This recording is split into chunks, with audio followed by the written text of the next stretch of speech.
Oh boy, I don't know where to start with this video.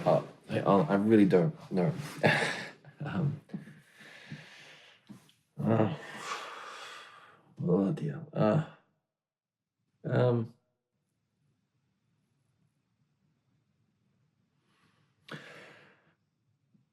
it's been 14 days, since we did the last introspection. So it's been it's been 2 weeks since for week 9. And I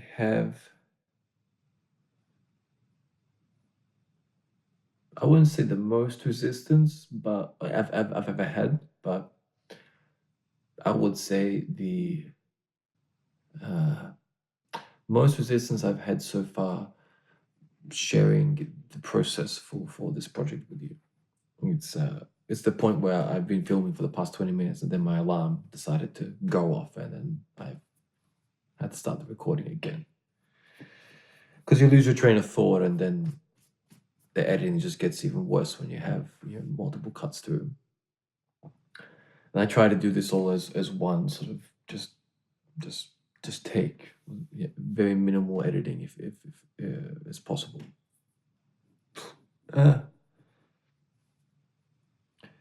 And it's been sort of symptomatic of the past sort of week. The week before wasn't as bad, but then this week, particularly Wednesday, Thursday, Friday, it started getting pretty bad. And particularly Friday, it got really bad. I find that almost, because I'm a big believer in that sort of, your external world is a reflection of your inner world. And if that's the case, then my mind is pretty chaotic. Particularly on Friday, it was pretty just chaotic. It was so noisy, dogs barking everywhere, and planes flying across in helicopters. There's an airport nearby, and it was just up and down, up and down, up and down, up and down. One airplane, another airplane, another airplane, another. And I was trying to go to different rooms and find spaces I could sort of just hide and do the recordings. To the point where I found that basically there really wasn't anywhere I could really go, and just had to wait until I could find like pockets of time to record. And that only added more tension and more overwhelmingness to the whole thing, and added more resistance to the point when we started recording N95, and I had to do it 3 times, because then the first time I screwed up, and the second time it just stopped. And then I lost where we were and I had to start again. And then obviously every time you do that, you get more agitated by it. So that wasn't good. I think it's definitely obvious in the bother takes, which I decided I would sort of still keep and share with you that it's not, all sunshine and roses. It's a very dirty, overwhelming and messy process. Particularly when anything I find these days that you start, your mind finds a way of self-sabotaging you and putting all these other obstacles in your way, things that never have happened in your life. They find a way of showing up for you the moment you start and say, oh, this is gonna be my year. Then what happens is it goes, no, this is not gonna be your year. And then you could have spent, years before just chilling, no worries, all good. The moment you say, all right, it's time to do something, a million things come out of nowhere that completely throw you off course and completely throw you through the curveballs. Then by the time you're done with everything, you're so exhausted and you go back to the exact same place you were. And I've been dealing with that for years, ever since I got into the path of creating music and working on the electronic side and then working on mixing and all that stuff. It's just been crawling through quicksand for years. And how I am still going I have no idea. I have no idea what keeps me pushing through. Because Friday was really fucking bad. It was really bad to the point where I was questioning. I was like, is this just worth it? Like all the stresses and the pressure, and I hate that word, by the way. It's so overused these days. Everyone's like, I feel pressure. It's like, bro, you have no idea what that means. uh, anyway, uh, and everything just starts multiplying, and you gotta do this, I want to do this, you gotta do this, you gotta do that, you gotta do that, and then particularly when you need to start recording stuff, and then it's like super noisy, uh, and you know I don't have the luxury of having $1 million studio and having everything super soundproofed and everything.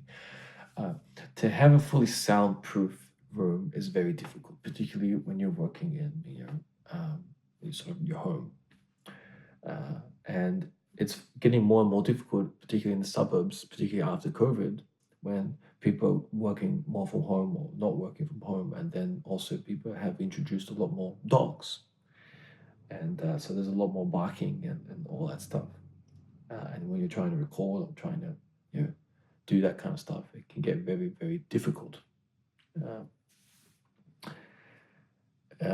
So yeah, and then I've added in a few curtains and a few additions and filled in a few of the gaps and to create a bit of isolation in the room to suppress a little bit. But when a dog barks, it's really loud, and particularly if you have when you have your roof as well, and if you have like a second floor, it gets really loud, like an echo, and it's just like an echo booming through. Uh, and I've looked into like, okay, how do we soundproof? How do we isolate things? And there's only so much I can do, but it's gonna require pretty decent investment to really get a proper sort of sound uh, proofing. But I think I'm gonna have to look at introducing some stuff near the windows. Perhaps creating a bit of sort of insulation and maybe some wooden um, sort of isolation sort of panels, and then put sort of insulation between them. Maybe try to put that or put something um, isolation or stuff around the windows and stuff like that, or some deflectors and stuff like just to help maybe just diffuse the where the main sort of source is coming, particularly the main source where the windows are. But again, it takes up a lot of time, which I am very, very, very thin on. And I am feeling quite overwhelmed with everything that we're doing.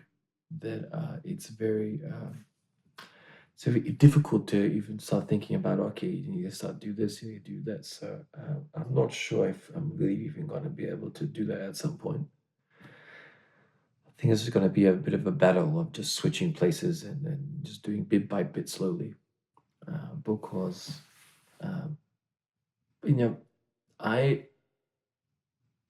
I know that I can make my studio look fancy, right? Add some LEDs and all this, and look how cool I am, right? But that's not gonna make you any better at what you're doing, right? You're mixing, your your the creation of music, the way you engineer music, the way you play instrumentation. That isn't gonna change much, right? Adding LEDs isn't gonna make you play the guitar any better. Might look nice, but outside of that, it's a pretty big waste of time. And I see all this great studios and a fantastic look. I would love to be in 100,000 or whatever plus $1 million studio, have isolation and all this other stuff. Cool, it's like a proper studio. Uh, but I'm not in that place right now, right? My focus is on the development of musicianship, on the skill, and sharing that with you. Uh, and the focus on sharing with you music that speaks something to me, and just sharing a love of music with you outside of how I might look. I'm a bit of a purist, I'm a bit of a thrill seeker, if you will. I am a person who just loves what they do, and music is what I love. And people ask me all the time to, what do you think about this? What do you think about that? When you compare this, compare that, and I hate the comparison stuff because it's a difficult place. And in some way, in some aspects, it's okay, but you're always doing it from your perspective, right? And it's always from the perspective of somehow you're better than someone else, right? Which is so stupid.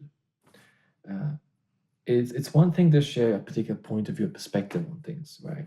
Or um, I prefer doing it this way, right? And I started sort of realizing that that's really as I'm becoming more and more comfortable in my own skin, I am just comfortable being myself,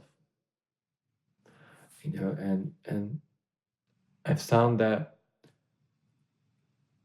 I present the music the way I like to present it, and I share my thoughts and opinions with you that come from years and years of experience. But again, it comes from my preference.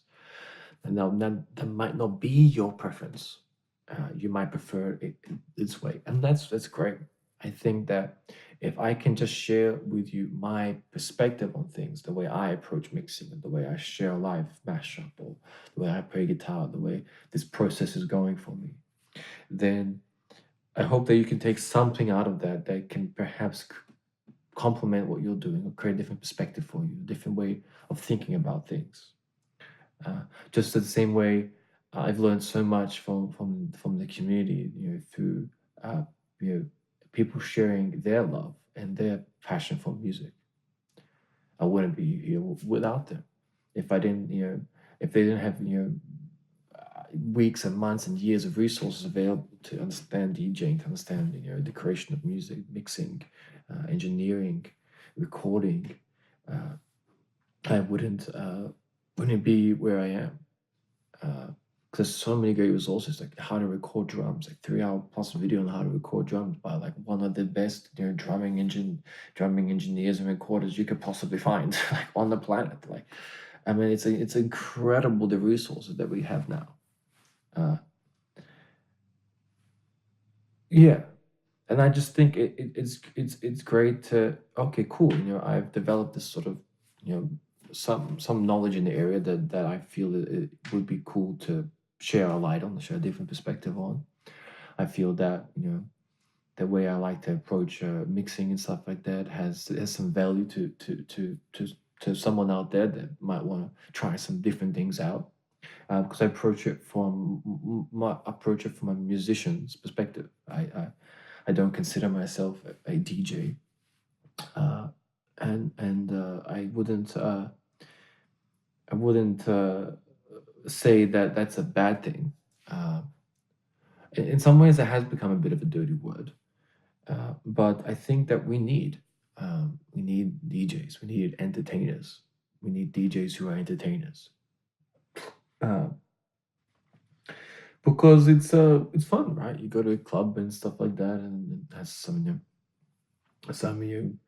um, cool DJ that is very entertaining and stuff like that, interacts and stuff like that. And I think that's great. That's just not for me, right? I want to consider what I do DJing. I wouldn't consider myself a DJ um, at all. I consider myself much more of an artist, a musician. And I don't say that from I'm an artist, like I'm a musician. Like I don't say it to be somehow a level above someone else. I just say it from that's just what I grew up as. I grew up playing the guitar. I grew up as a musician.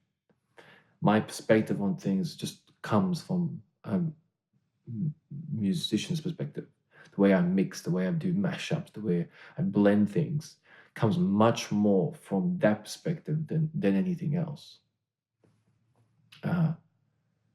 And I think that's why it's important that I share with you my philosophy behind things, the way I like to sort of why I do this, why I do that. Okay, try this. Perhaps think about it from this perspective. Uh, but that's when I go to festivals and stuff like that. I do my best to just have fun and not be judgmental and like oh this is this is that, or blah blah blah. It's not my space. It's not my space to be like you're this, you're that. It's like, cool, man, that's your thing, you know awesome. uh unless it's like really bad. Or and then it bothers me. But or at least from my perspective, I think it is, then it does bother me. uh But otherwise, it's fun. It's just great to be with friends. It's just great to be with company and have a good time. Because yeah, the way I think about music, my perspective on things is obviously not going to be the perspective that my friends have on things. And even trying to explain it to them, it's going to be difficult. Uh, they're going to be like, "Bro, can we just have a good time?" Right? And 100% right. It's like awesome. Yeah, yeah. Let's just have a good time, and let's just not talk about it. Let's just enjoy and go to that festival and just have a good time. Uh, yeah, and I think that's a much healthier approach. Uh, Particularly because I'm comfortable in my own skin. I've become comfortable after years and years of just doing what I love, and it's a bit different to what I um, to compare to most. And you know it's a little bit different to it takes a little bit sort of to explain to my friends, to family, sort of, okay, this is what this is what I'm doing. And it's a little bit unorthodox. That's what I love, and I want to do this and have this vision of what I want to do, and I'm doing this. It's something like, it's just I wouldn't even call it different. It's just me. It's what I want to do. Um, yeah, and I think when you approach it from that perspective, you can just be in your own space, in your own world, and you can create it. You can really create from a space of love, from a space of unity, from a space of you're sharing something that I hope will bring joy, and will create something positive in the world. Uh, that's why I guess I refer to things as a sort of we, because I feel like it's a collective. Like we're on this journey together. You're watching, you're supporting me through this process, listening to my thoughts about how these weeks have been, and uh, yeah, I know that's a bit might be a bit off tangent, but I think that yeah, I'm just becoming a lot more comfortable in my own skin, which is really good. For a long time, it wasn't like that. I'd be very insecure about things and like, oh, you know. Um, but now I just don't care. I'm like very like I love what I do. I just do it my way, and I share with you a love for the music, and you should do it your way. And if that's what you want to do, like cool. There's a space for that, and you should do it. Uh, yeah, I think what's great these days is that what seems to be happening, particularly in the music world, is that um, there's really a space for everything. You have so many stages now at festivals. You can share really a great love of different music. Uh, I feel that Hearts Down might be just being just a bit too much. Because there's so much we can do with that.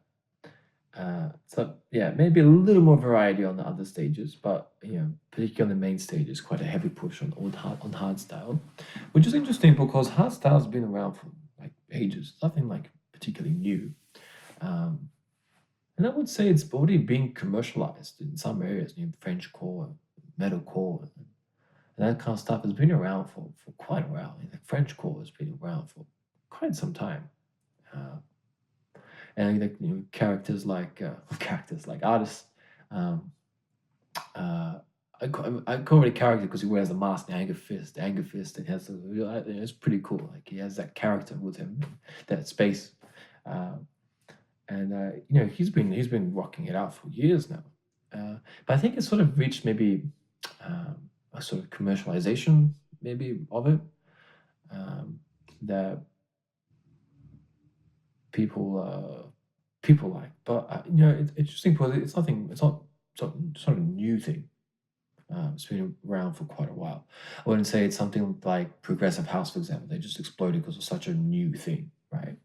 Or like house music that sort of David Guetta turned into sort of this hybrid new beast that it became. Uh, yeah, like hardstyle and hardcore music has been around for a while. I mean, even the classic gents of Showtech, they were killers in the game, particularly in Melbourne. For Melbourne, like the Melbourne house style, the shuffling and stuff like that. It's been around for. It was popular when I was in high school. Uh, I think maybe it's sort of reached now sort of mainstream sort of appeal, and then that's maybe why there's such a push for it. Uh, but I guess there's just not a uh, nothing I would say new. It's a lot of it's been done, and it's a bit of regurgitation, which isn't which I don't think is good, particularly EDM sort of mainstream festivals. Like we need to push it forward, not backwards, and we need to be willing to be creative. And it's not easy to sort of push it in a new direction and to create something new. But it's really important. Uh, yeah, it's really important. Otherwise, it can very easily fizzle out if we're not careful. You know, with what we're presenting as electronic artists, particularly I guess from a mainstream perspective. Uh, but there's a lot of underground stuff that's happening, a lot of alternative stuff and stuff like that. But yeah, I just noticed like a lot of like a lot of underground post dubstep trap hybrids are like somehow underground, well, not really underground, but anyway. I find like a lot of stuff is like it's been around for ages. Like it's interesting how that's sort of now you quote unquote sort of more known and popular than compared to other stuff. But like psychedelic trance and techno and all that stuff is morphing into new areas, which is pretty cool. Uh, yeah. I know, sorry, this is going just to go on a bit of a tangent. It's a bit of just a brain dump, I have to say, for this introspection. Um, anyway, going just back onto what I wanted to say. Yeah, so it's been feeling just a lot of resistance. So I went to a festival this weekend with some friends, and it was good, just good vibes. Just had a great time, just wandering around, checking out different music, checking out different things, and seeing what's been developing. And then it was good just to get out, particularly after Friday. I just really wanted to wrap everything up. And I had been working on a new sort of dance guitar solo guess the tune thing for like the past 2 weeks. And I was really wanting to get this one like really bang on. I was doing other ones as well, but this one that was like a longer one, and I really wanted to get it right. And every time I'll do it, like it'll be like a little bit off, a little bit this, and then I got it on that Friday after everything, and I was so happy. It was just amazing. Then when I went to this weekend, I was just like, oh man, like I need this. Let's go. Uh, but now that I'm sort of back and settling in, I find that yeah, it's just a lot of resistance wrapping up this sort of weak line, wrapping everything up and just putting it to the close. And I find that it's a factor of it's being at a point now where we're becoming comfortable with ourselves. We're at a point now we're developing more confidence in the instrumentation, and it's starting to get to a much higher level, starting to get to a level where I'm feeling more and more confident sharing it with you. And that really means a lot. it wasn't easy, sort of, particularly on the pianos and stuff like sharing with you, because I knew it just wasn't like just there just yet. But now, particularly with the shape of my heart, that one was really powerful for me. The fact that I could, play it as instrumentally and then also incorporate the vocal with the piano and really just make it like flow and really accentuate certain parts and really just turn it into more of a record and a performance. It really meant a lot because I've been working on that piano for years, and to be able to finally do that and not have to work on one thing and then work on the vocal separately, to be able to merge those two together, be able to perform on the piano and play the perform the voice together was just amazing. And at that level that I was able to do it at, recording for you guys, I was really happy. Uh, and then when we did the other ones, they weren't, I wouldn't say as good, but it's going in the right direction. Particularly with Into You, that's quite a complex piece for me. A lot of moving parts, and the vocal as well is quite challenging. It's quite demanding. I would say the Shape of My Heart and Physical piano ones, they aren't as demanding. Physical can be when we get to the higher registers, but Into You, that vocal with that piano is quite demanding. Because we're changing, going quite low, then up, and then up, and this way, that way, this way, this way. So it can get pretty full on. And it takes up a lot of mental space for me. That's still an area I'm working on. Particularly when I'm practicing the piano, it takes up so much mental space for me. And when I'm done practicing, it's quite a challenge to move on, because it takes up so much of my space that I need to like have like honey, like intake of sugar to rebalance. It's such a mental focus, more so than I find any other instrumentation for me. And then once we're done, it's like, okay, cool. Let's work on this. Let's work on that. And so yeah, that was really good. That was a really great development. I find that the drums are progressing well with. So let me just. I find that the drums are progressing really well, and we introduced a new step onto it where we are incorporating the just the backing track, still the sort of synthetic backing track, but without the drums, which is a great feature on a lot of music programs now through AI and stuff like that. We can really, and from as a learning tool, it's just fantastic. Being able to remove those drums and just play, with the guitars and the bass and stuff like that, and I'm pretty sure we can even increase certain elements, or like the bass or the guitars or the vocal, something like that, which is really cool. But to be able to just switch it off and now just, okay, let's work on the drums with the backing and the metronome has been really good. It was great to share that with you guys and sort of see, okay, so this is where we were. Okay, this is now where we sort of working with, and it's still quite rough. It's still quite shaky, but the fact that I'm able to adjust, particularly when I played for you guys the sort of the original backing track just without the drums, which you can do that, which is amazing. And you could see, I think one of the great things was that you could see me slowing down and timing with the song. No, too quick, slow it down. Too quick, slow it down. It's going to be like that until we get it right. Like, too fast, no, slow it down. Maintain that groove. Maintain that groove. Okay, 1, 2, 3, 1, 2, 3, 1, 2, 1, 2, 1, 2, 1, 2, 3, 1, 2, 3, 1, 2, 3, 1, 2, 3, 4, 1, 2, 3, 4. And I find that the biggest challenge is when it's particularly in the intro for Nightmare, it's 1, 2, 3, 1, 2, 3, 1, 2, 3, and then 1, 2, 1, 2, 1, 2, 1, 2, 3, 1, 2, 3, 1, 2, 3, and then 1, 2, 3, 4, 1, 2, 3, 4. And we are sticking with the tempo, right? So you just want maintaining this, right? But the key signature changes, right?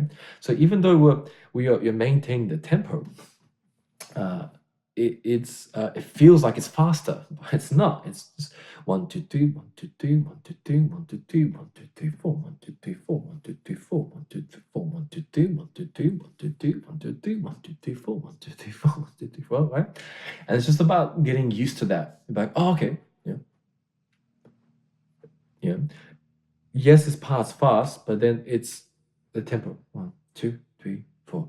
Like an orchestra, yeah. So you have all these moving parts, but a great component of that orchestration, right, is that everything's moving in unison with the tempo, right?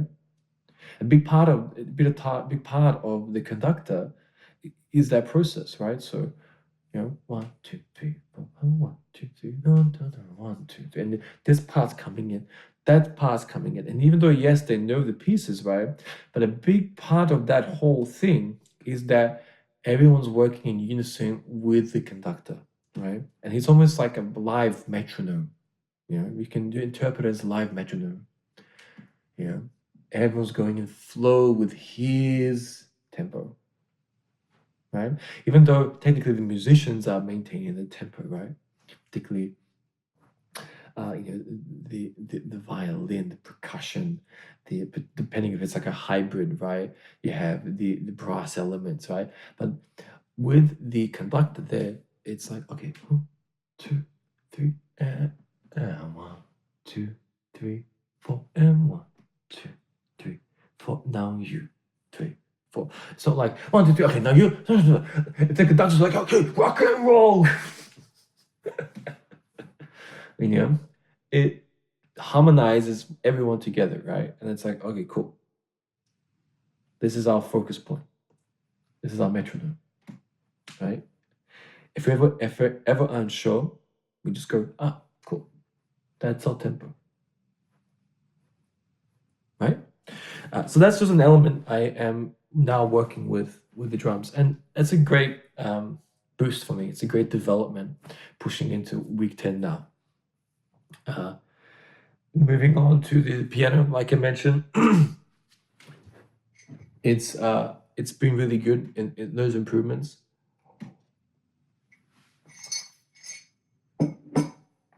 And mentally, it's still quite draining for me, but we're getting to the point where it's less and less. It's slow, but it's less and less. And then the vocal takes, the Before I Forget, N95 and Summer Thing, they're becoming, part of the routine. They're coming in well.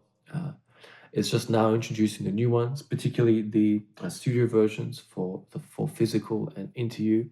It's quite mentally a push for me now. You can see that vocally, I find that the takes I did aren't as good as they can be. But now it's just introducing them with the pianos. And I think it was going to help. It's going to really help with vocally. So we'll start seeing a lot of improvements there, combining those two. So that's been really good to introduce the next two. And I think that for the rest of this month, that's really going to be it, and focus on that and really get those a lot better and really build them up before we introduce the next stuff.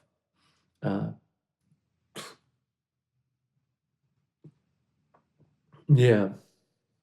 So mentally, it started off pretty good the past 2 weeks, but then Friday, everything just sort of got to me,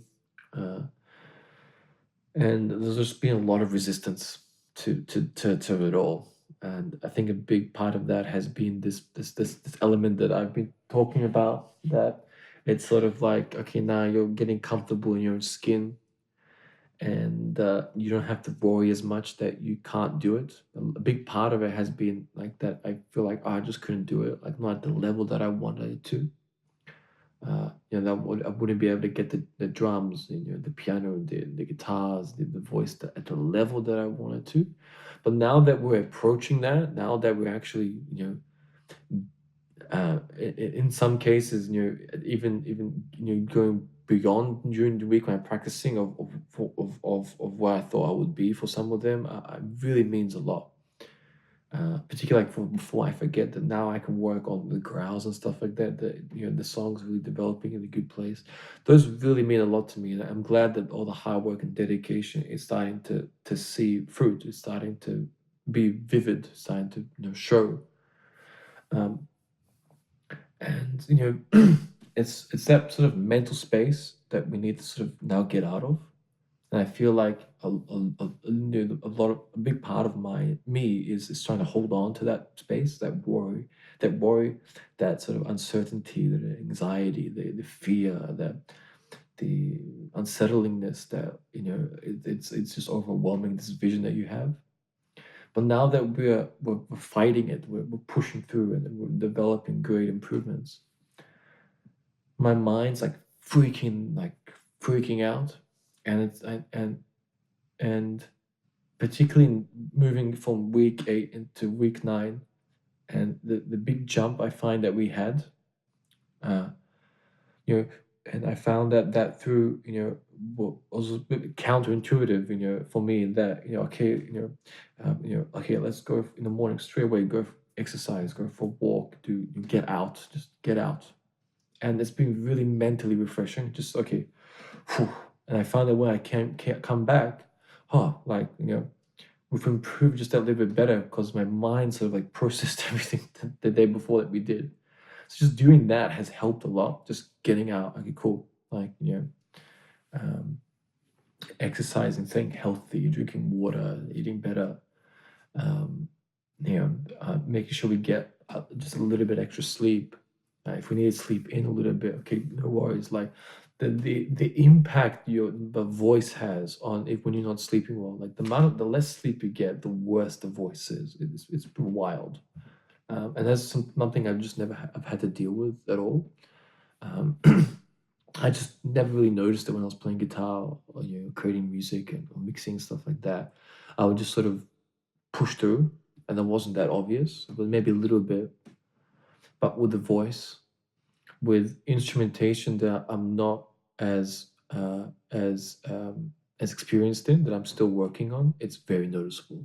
When I'm working on the drums or on the piano, with the voice, it's very noticeable. And particularly with the voice, when you have moments that you don't sleep well, uh, it's very restless. The next day, the voice is like completely gone. It's completely shot out, and it's like just practicing and trying to get something done. Like you can't forget it. Like this notion of you gotta muscle through, you gotta toughen up, like you gotta be like no excuses and all this other stuff. And it's like, sure, mate, like go for it. I'd like to see you do that when your voice is completely gone. Uh, and all you're doing is just um, actually hurting your voice through the process. Um, so that's just sort of been something we have to sort of understand. It's like, okay, look, you pushed it quite far yesterday. Maybe give your voice a break today. Maybe do a couple, just do a slight warm up to keep your voice sort of warm and there. But okay, maybe we need to give it a break, and then let's do it the next day. And that's really helped. I was like, oh, and then just you're caring for yourself a little bit more, and sort of switching away from that sort of mindset of no excuses, no this, no that. It can be quite actually counterproductive when you're sort of in that space. And I think in the beginning when you're starting out, like just like fresh, and just starting something out, it really helps, right? Because it gets you through that thing, right? But once you develop dedication, once you develop discipline, you need to start taking care of yourself. And taking care of yourself just becomes a sort of must to improve what you're doing. Because what I've found now is that it helps a lot, just staying fit, keeping your mind fresh, meditating. And when I go on the piano, I feel different. Like I feel like we've improved. Okay, now I feel I have a space, a capacity to move on. Okay, now we need to develop this, and let's move forward. So that's been really powerful. It's a shame though that it wasn't really represented the way I wanted it to be in the final takes. But that's okay. I think that moving forward, we're going to have to like really space things out. Uh, me recording things at the last minute or like the last day or two to give you guys the most accurate representation isn't going to work.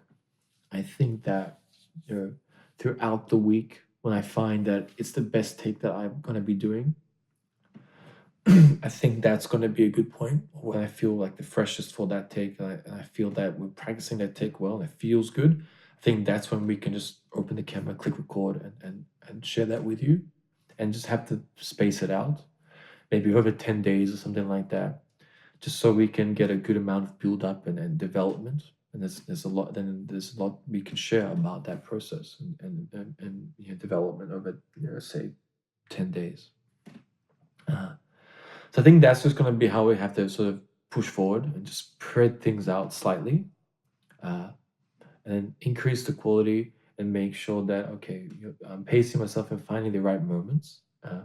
I still think that it's important for me to share from time to time, the sort of the reality of where we are and how it's going. And most of the time, I don't feel amazing. Uh, Most of the time, you feel like absolute garbage. Uh, and the day before might have been really long.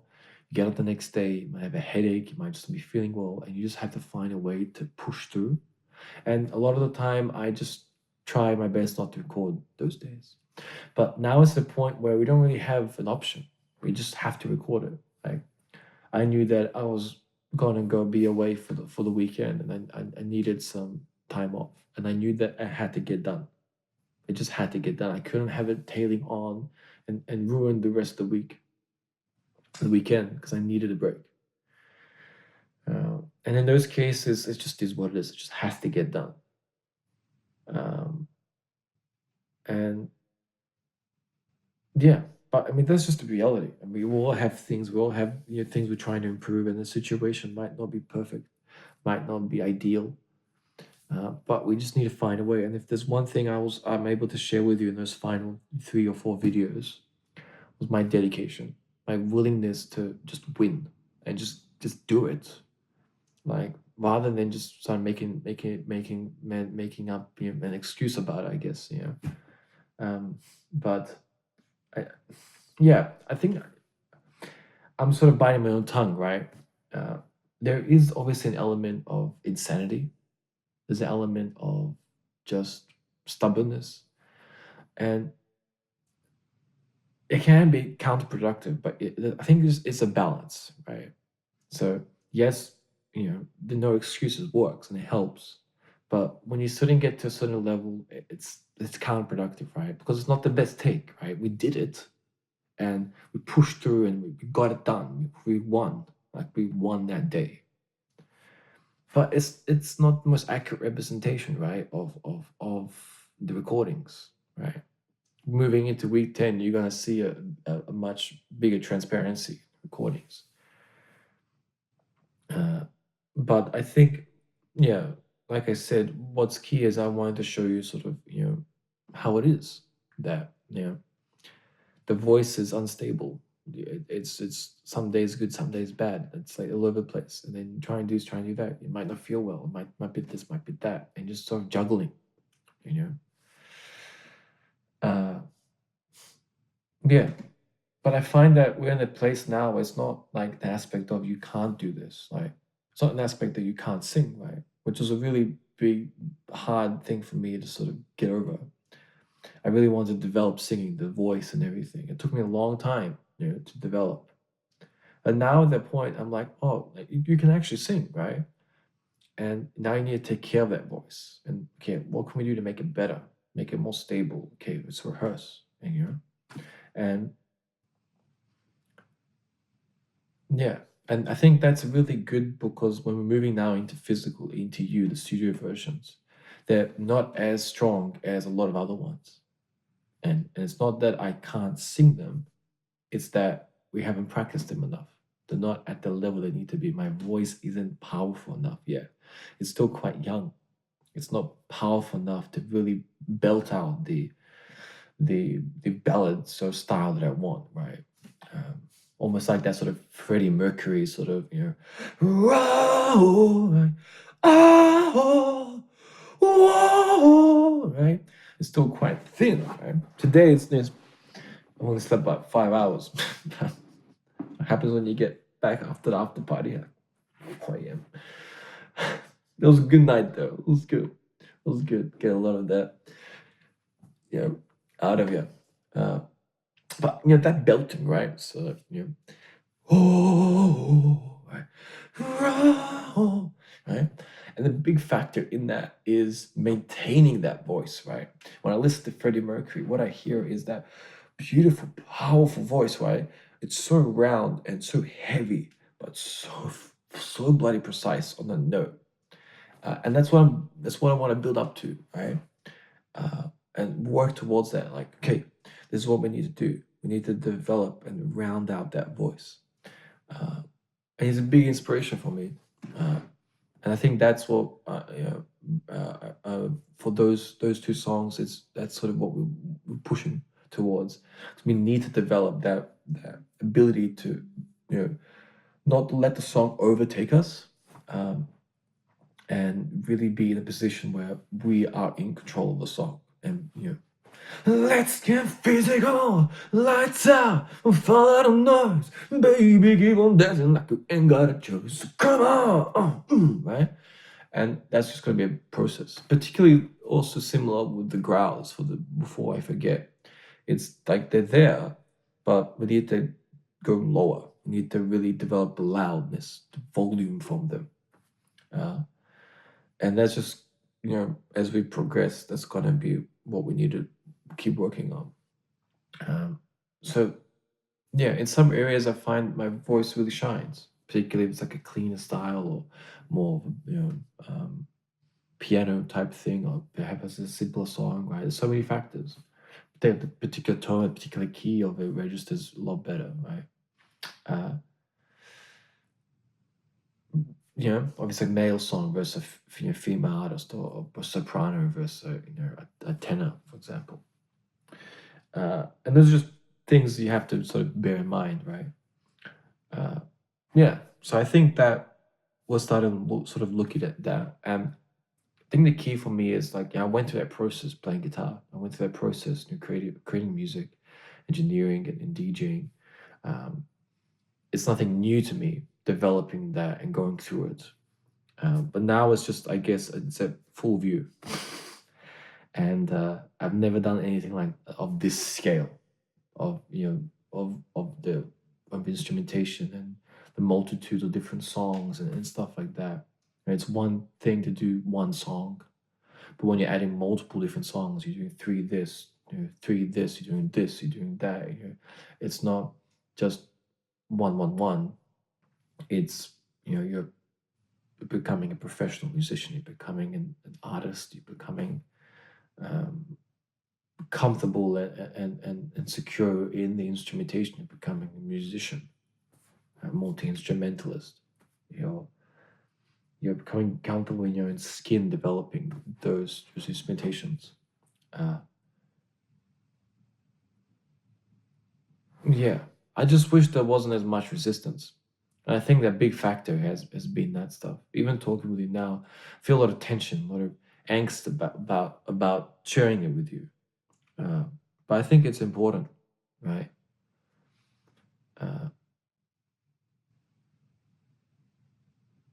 I feel that we are on this journey together. You might not be working on Project Viminacium, but there might be stuff that you want to improve in your life. You want to get better at. You want to find a way of developing further, right? And it's not an easy thing, right? No matter what your situation is, your environment only makes it worse, right? If it might not be in the best, space or family, etc., like where you live, the country you are, it all plays a factor, right? But I just want to say that I'm with you. We're on this sort of process together, and look, yeah, it's going to be a lot of more road speed bumps and roadblocks and resistance and things we need to go through. But we think the important thing is that we just keep going forward, and we just keep pushing forward and keep finding a way to wanting to improve and to win that day. Okay, we won this day, let's move on to the next day. All right, cool. That day, move on to the next day. And it's almost an aspect of just taking it day by day, taking it one step at a time. Okay, cool. This is what we're doing now. This is what we're going to work on tomorrow. But right now, this is what we need to do. And then day by day, by day, by day, by day, by day. Yeah. Yeah. But yeah, when Friday finished, I was questioning myself. I was like, I was not in a good place, and you can see it on the recording. I'm not in a good place. Yeah, because it just all gets a bit much sometimes for me, and I think about it. I'm like, man, like I don't know if I'm not sure if it's worth it. Like, because I'm gonna be real with you right now. I'm not just saying this. I don't care much for the fame. Um, I don't care much for the sort of um, way it might be perceived and how big it becomes and stuff like that. What I do care is my love for the art and sharing with you the best possible version I can become. And that's my goal, is become, let's see where we can take this. Let's see where we can go with this. And let's see how many people we can positively impact. And sure, I want to. My focus and my goal is, okay. Let's get to the point where we can play in front of 100,000 people. Let's sell that mother. Let's sell it out for like 10 nights in a row. And if why not? Like, let's do it. The bigger, the better. Small club, large club, let's go for it. And if I can reach one person, awesome. And I can hope that I can just contribute something positively. And then whatever you know revenue we come, invest it back and make it bigger, and improve my life, improve the surroundings, improve other people's as well, and contribute things and contribute to things that mean a lot to me, and the causes that I believe in. That's what I want. I don't really care much about the fame and X amount of money and all this and party and all this. I think it's fun. I think it's great to have a good time and and relax, particularly when you feel you've earned it and enjoy. Um, there is an aspect of, I worked really hard for this. Cool, that's great. Go and buy something nice. Awesome. But I just don't care for the 25 room mansions and all this stuff. I'd rather have the freedom to do what I want. If and if it's something I like, cool. It's rented out, something like that, for the day or two. I don't need it for permanently. Thanks. Now, again, I'm not saying this like that, like trying to shit on someone else. I'm saying that there are very wealthy people out there, and they can do whatever they want with it. A lot of people have worked very hard and earned that money, rightfully so. Again, it's just my perspective of I prefer the freedom to be able to do what I want, to be able to go where I want, and just to have the freedom to explore and have the space to create music that I love. That for me is the biggest, and not be stuck on, I've got to do this, I've got to do that. No, I just always want to share with you the music that I love, that means a lot to me, and how far we can go with that's really out of my control. I'm going to push and work my ass off and wanted to develop and have a vision and goal of, hey, I want to do this, let's do this. And but again, music's an interesting thing. You can't force someone to like something. They have to naturally like it. And people can tell if you're genuine or not, I feel. And I feel the biggest reason, like Michael Jackson or the Elvises, the kings of the game, right? The Beatles, why they became so popular. Yes, there was like a big marketing stuff like that, but again, no one. I won't say that people were forced to sort of like it. you were exposed to it at a large scale. It was difficult for you not to know, but you could very easily just not want to listen to it. I think a big factor in a lot of that stuff is that people loved it, people enjoy it, people resonate with it, they feel something from it. Uh, and the amount of people that you can reach, right? The amount of people that I can reach from my music, the amount of people that feel something from it, that it's very difficult to quantify. You can expose people to it. You can share with billions of people. Right? The amount of people actually gonna like it. The amount of people that can join you on the journey and that want to be part of it, that want to subscribe, that want to come up to want to come to your show, that want to be part of what you're doing and support what you're doing. It's really not up to you as an artist. I think every artist, if you're just true to yourself, you'll sort of reach the space of where you're sort of meant to be. And I think you just have to be accepting of that as an artist. Not everyone's meant to be it, the Michael Jackson, the Elvis, the Beatles, the Eminems, the Rihannas and stuff like that. People just resonated with their music, and that's difficult to quantify, right? Yeah, I think that I'm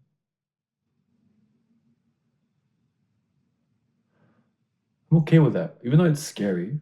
I'm okay with that. I think that I believe in myself. I believe in what I create, and whatever level we get to, however big or whatever that might be, I hope that we're just at a space where I can have the freedom to, still create what I want to create at the level that I am happy at doing. And yeah, I think, and if I can, I'd love to do it at a very big scale, like a massive world tour and all this other stuff, because I think that could positively reach people. One of the things I loved about when Taylor Swift came is that, like it or not, she brought a lot of people together, and I just loved that. I love the fact that with people like in the CBD and stuff, just enjoying themselves, right? Just having fun. Yeah, I thought that was really powerful. Uh, Outside of what people think, I just think that music has that ability to unify people. Uh, and I think that Taylor Swift is not, I wouldn't say the greatest example because it's a very specific demographic that she's able to unify, which is great.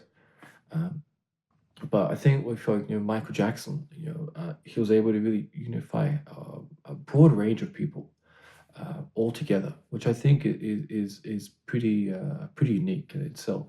When you look at Michael Jackson concert, you have all sorts of people from all walks of different life, young to old, which I thought was incredible. And when you can unify people positively like that, and you can have the CBD full of people just unify for one show, two shows, three shows. It's really cool. It's really great for people to come together like that and be part of something that they can hopefully create a positive change in their lives, just like it has me when I went to Metallica concerts and festivals and stuff like that. Yeah. So I hope that sort of, yeah, I guess that's what keeps me going, inspires me. I think that when I look at it from perspective of it's not just me, it's not about me, it's about unifying, it's about the collective, it's about this Valarijex is not just me as an artist. It's a symbol for perseverance, for pushing ourselves to be the best that we can be, to represent yourself in a better way. Yeah, rather than me artist. And I think going with this project and going into Project Viminacium, it's really I want to unify the sort of my community in the process, right? Because without you, I wouldn't be able to do this, right? So you can sort of see That's why I like using the words like we, because we're working on this, right? Because without you, I wouldn't be able to work on it, right? Yeah, and I think that really means a lot to me, and I think it's great that I'm able to share from a place of love with you guys and be able to uh, be reciprocated, and feel the love back, and for you guys to be willing, interested to share it and to be interested in what I have to show you, to subscribe, and that really means a lot. Um, it shows to me that you know like I feel like I'm doing something right. It's like, but cool, like let's keep going. Uh, yeah, maybe sometime in the future I'll be able to sort of um, interact with you more. I'll love to meet you guys as well at some point, some of the shows and stuff like that. Just right now, I'm not in that mental space. I really need to focus on getting this project ready for you all. And I really appreciate you guys just supporting me through this process and it being part of it. It really means a lot. And hopefully when we at the finishing line and get it out and we have the show ready and stuff like that, I'll be able to really interact with you guys at a deeper level and get to meet you all personally and stuff like that, which I would really love. Boy, yeah. So this was an easy one. Oh boy. Yeah. So I know that was a bit of a brain dump. It's just it's been a bit of a roller coaster this past 2 weeks, but some great developments. Some great developments, and I think it's just now a bit of a fighting with the sort of old me and this new space, this me that's willing to share with you the process, is comfortable sharing with you the process, and progressing forward. I think that those two are just gonna be fighting each other for the next few months, and yeah, they'll probably always be fighting each other. But hopefully, we can just maybe move this way a little bit, yeah, rather than it sort of trying to sort of hold me down and just like all right, bye bye, like let go of the chain. Let's go this way. Yeah, let's like swim out of the water instead of constantly feeling like I'm getting dragged back down again. Uh, yeah, perhaps that's something you're able to relate to, and if there's something you're going through and moving towards, perhaps that's something that you can. That's not something that's relatable to you that you sort of work on and yeah, look, it's boy, yeah. Maybe when it's all said and done, I'd be like, yeah, it was worth it. But I don't know. Yeah, like I mentioned, if I'm able to sort of, I guess get to the point where I'm able to do that and do it at the sort of level that I envision and dream of, then yeah, maybe I'll say it's all worth it. Now I just don't know. I'm not saying that like I'm giving up or anything like that. Nothing like that. I'm never gonna give up until this is done. That's not who I am. Like once we set our mind on something, we're getting it done, and then we move on to something else that I probably will want to harass myself with. But right now, it's pushing this project and search for natural happiness rehearsals, working on the new project Viminacium, and seeing it through. Because that's what it's about. We started something, we're gonna see it through. No matter how hard it gets, we've got to see it through. Yeah, and is it gonna be worth it in the end? Man, I don't know.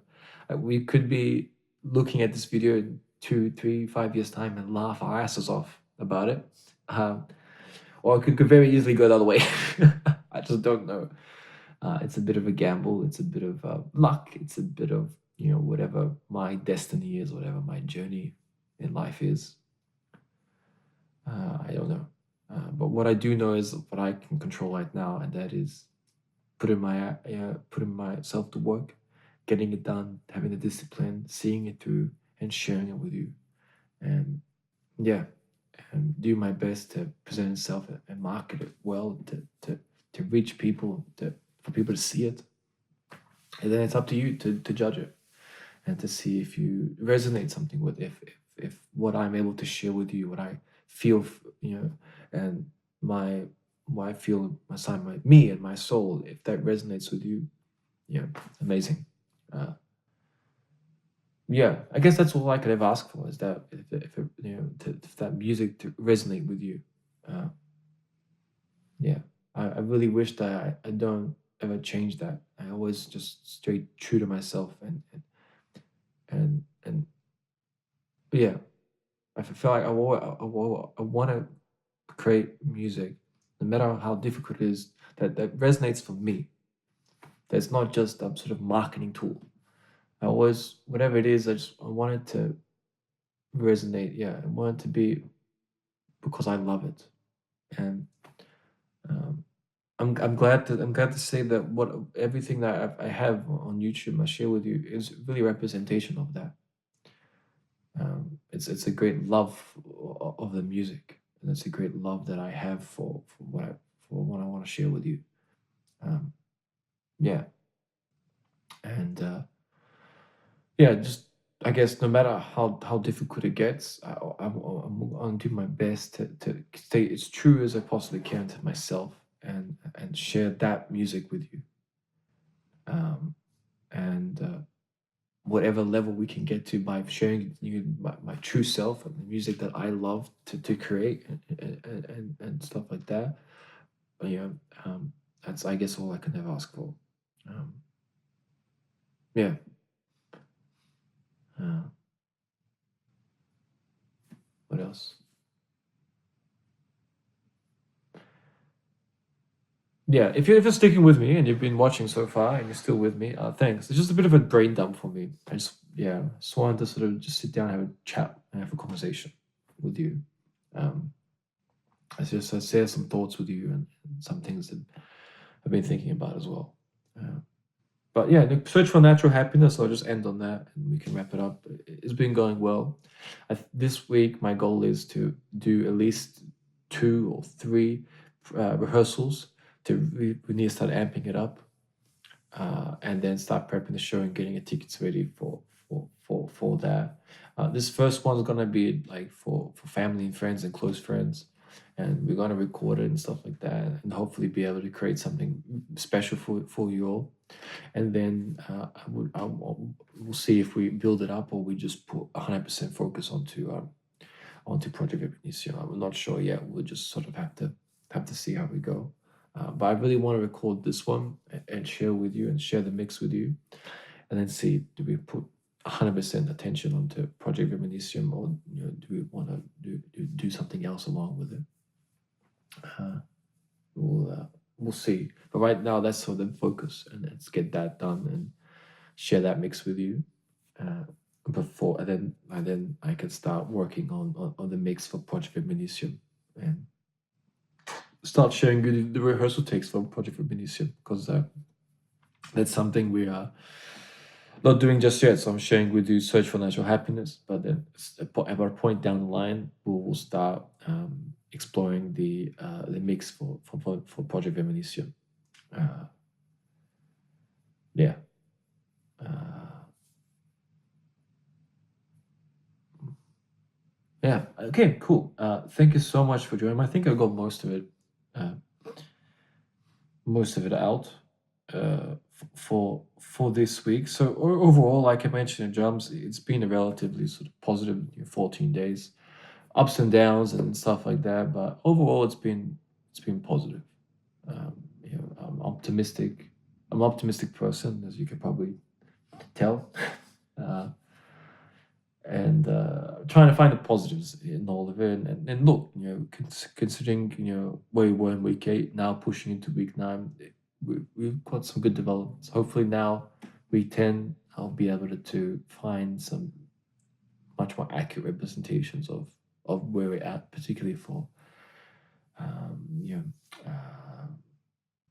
before I forget in 95 and Bother and then Summer Thing.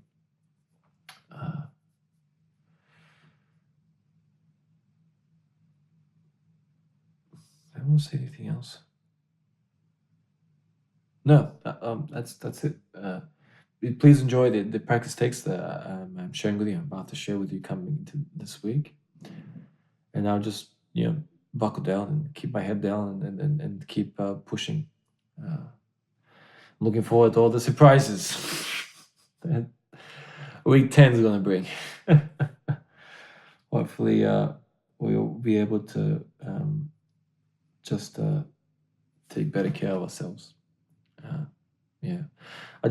Yeah, I think that's sort of the thing that bothers me, is that I get a bit maybe overwhelmed, and everything's just a bit like things that for most people wouldn't bother them.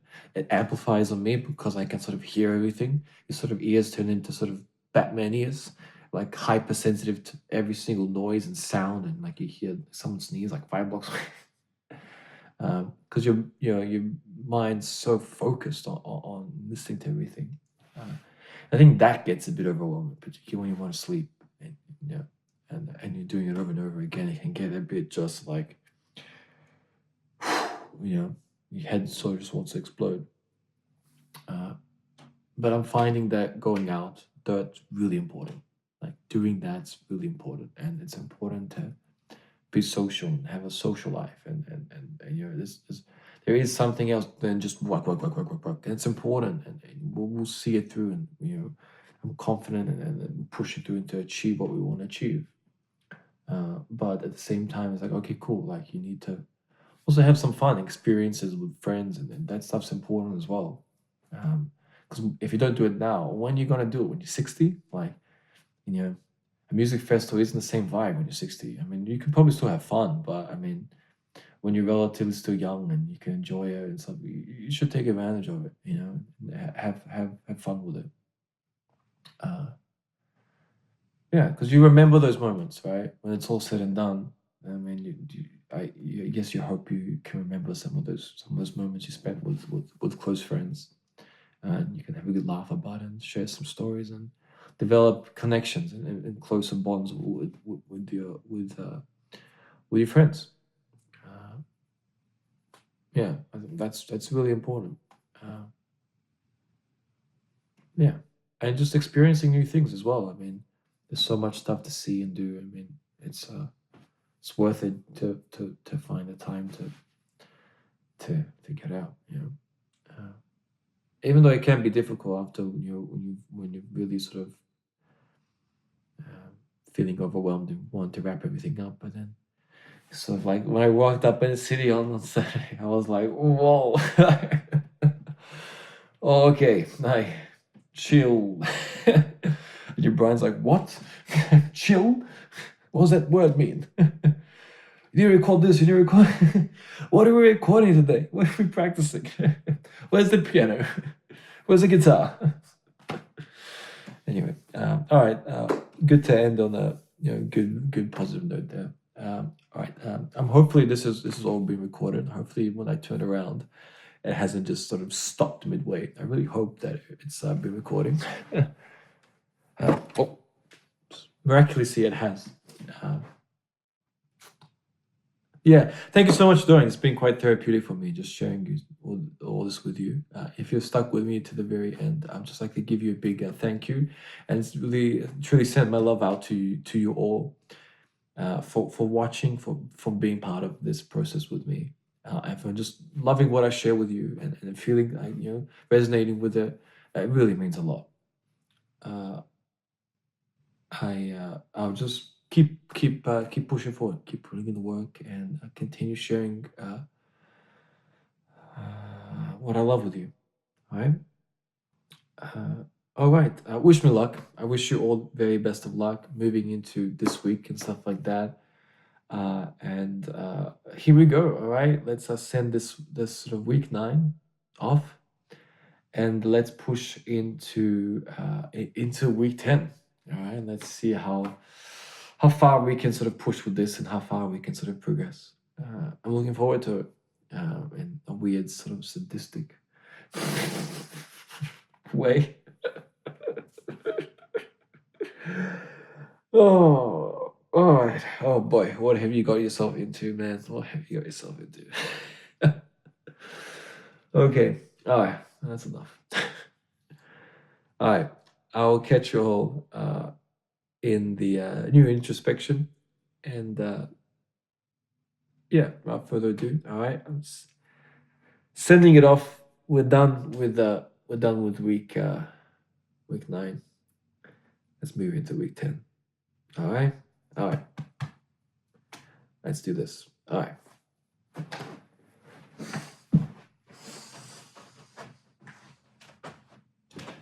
Best of luck, and yeah, I'll see you on the flip side. I'll see you at the week 10.